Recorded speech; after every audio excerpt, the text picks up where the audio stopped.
Tünügün öygü tuqqanlar keptike oxşitib qunaqmonda ketib bergandim. Ajoyib xo'sh o'p ketdi, lekin cho'nglarg'u baxo'sh yaxdi. Shunchalik rozi o'p ketdi. Buni qanday qatdingiz deb bek so'rab ketgan bo'g'ashqa bugun tafsiliy darsga kirib keldim.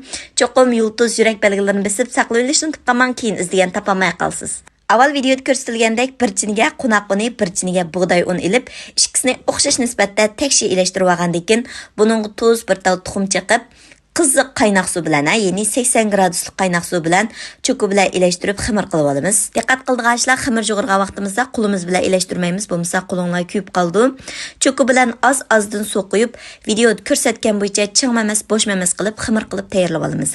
Ko'rib mishay kapsizlar do'stlar, qo'shmaganlar qo'shib elinglar. Cho'ng taqsiliq qorma, har xil taom, pishiriq, ichimlik, murabba, bozorlik sovuq say darskimizni 60 xil darsni 10 qo'y bilan gunalaysiz.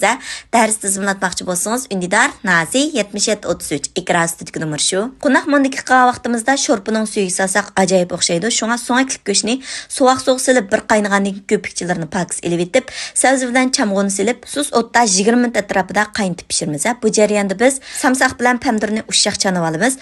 Onundan keyin mening ishlatganim cho'ng ustamning suyiqash tetitqisi. Mushundaq suyba tomoqlarni assanglar bir bo'liq sevassanglar ajoyib o'xshaydi, lekin cho'ng ustamning cho'ngligi bormish tomoq assam ta'mini, rangini yaxshi chiqaramayotma degan xonim qizlarimiz bir ishlatib sinab baqsanglar bo'ldi. Buning go'sht to'g'rigan vaqtimizda videoda ko'rsatilgandek cho'chirninkidek bek ushshaq to'g'rib atmaymiz. Onundan keyin piyozdan salji qaraq to'g'rib assanglar shunchalik yeyishlik bo'lib ketadi. Endi buning tam xurishlaridan bir qo'shiq tuz, 1,5 qo'shiq sira, ahmish bilan qarmishni qo'shiqning uchida azroq salmiz. Onundan keyin yarim piyola atrofida qo'yib tekshirlashtirib olgandan keyin tugishni boshlaymiz.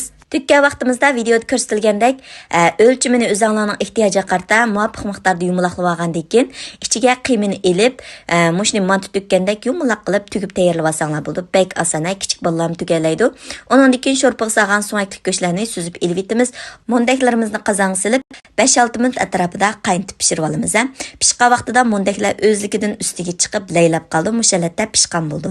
Undan keyin tuz ta'min etib o'zimiz eng yaxshi ko'radigan qachimizga usib, sho'rpiston qo'yib, azroq qarmish bilan osh ko'ksilib iste'mol qiladigan bo'lsangiz, intayin quvvatli ajoyib issiq bosidi o'rganib oldingizmi? Qiynamiz